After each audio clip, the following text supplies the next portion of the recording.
It's true, yes. I've been ill, very ill.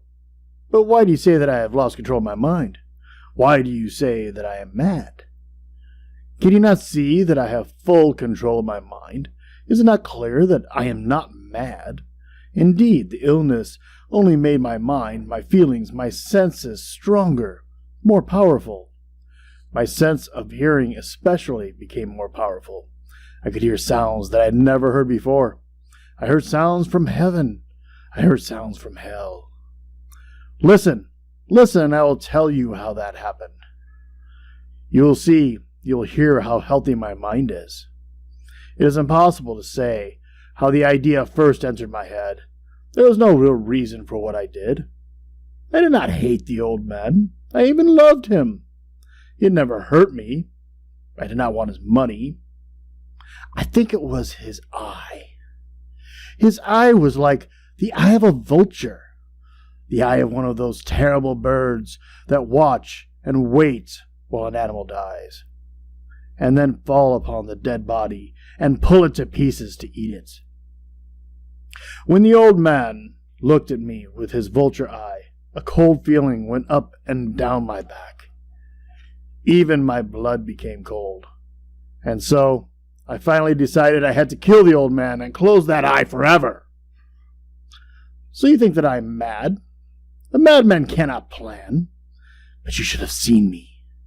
During all of that week, I was as friendly to the old man as I could be, and warm, and loving. Every night about 12 o'clock, I slowly opened his door. And when the door was open wide, I would put my hand in, and then my head.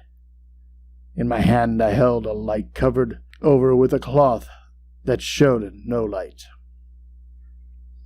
And I stood there quietly. Then, carefully, I lifted the cloth, just a little, so that the single, thin, small light fell across that eye.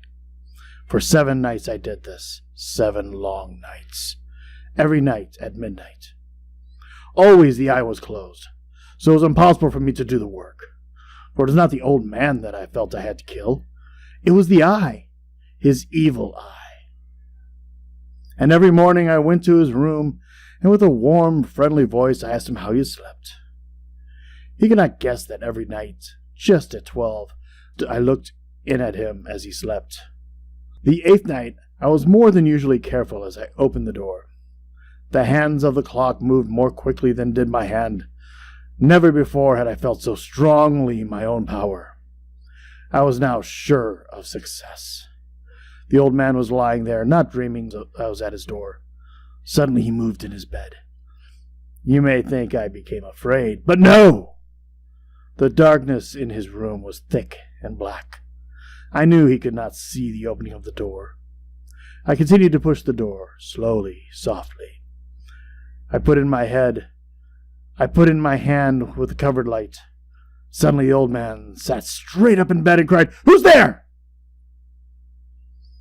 I stood quite still.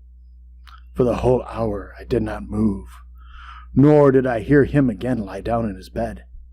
He just sat there, listening. Then I heard a sound, a low cry of fear, which escaped from the old man. Now I knew that he was sitting up in his bed, filled with fear. I knew that he knew I was there. He did not see me there. He could not hear me there. He felt me there. Now he knew that death was standing there. Slowly, little by little, I lifted the cloth until a small, small light escaped from under it to fall upon that vulture eye. It was open, wide, wide open, and my anger increased as I looked straight at him. I could not see the old man's face, only that eye, that hard blue eye, and the blood in my body became like ice. Have I not told you that my hearing had become unusually strong? Now I could hear a quick, low, soft sound, like the sound of a clock heard through a wall. It was the beating of the old man's heart.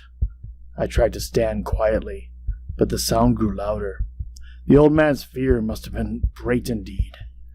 And as the sound grew louder, my anger became greater and more painful. But it was more than anger. It was the quiet night. In the dark silence of the bedroom, my anger became fear, for the heart was beating so loudly that I was sure someone must hear. The time had come. I rushed into the room, crying, "Die! Die!" The old man gave a loud cry of fear as I fell upon him and held the bedcovers tightly over his head. Still his heart was beating, but I smiled as I felt the success was near. For many minutes that heart continued to beat, but at last the beating stopped. The old man was dead. I took away the bedcovers and held my ear over his heart. There was no sound. Yes, he was dead. Dead as a stone. His eye would trouble me no more. So I am mad, you say? You should have seen how careful I was to put the body where no one could find it. First I cut off the head, then the arms and the legs. I was careful not to let a single drop of blood fall on the floor. I pulled up 3 of the boards that formed the floor and put the pieces of the body there. Then I put the boards down carefully again, so carefully that no human eye could see that they had been moved. As I finished this work, I heard that someone was at the door. It was now 4 o'clock in the morning, but still dark. I had no fear, however, as I went down to open the door. 3 men were at the door, 3 officers of the police. One of the neighbors had heard the old man's cry and had called the police. These 3 had come to ask questions and to search the house. I asked the policeman to come in. The cry, I said, was my own in a dream. The old man, I said, he was away. He had gone to visit a friend in the country. I took them through the whole house, telling them to search it all, to search well. I led them finally into the old man's bedroom, as if playing a game with them. I asked them to sit down and talk for a while. My easy, quiet manner made the policemen believe my story.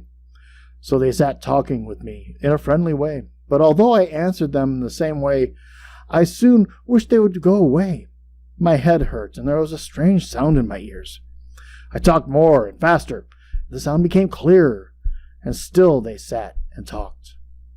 Suddenly, I knew that the sound was not in my ears.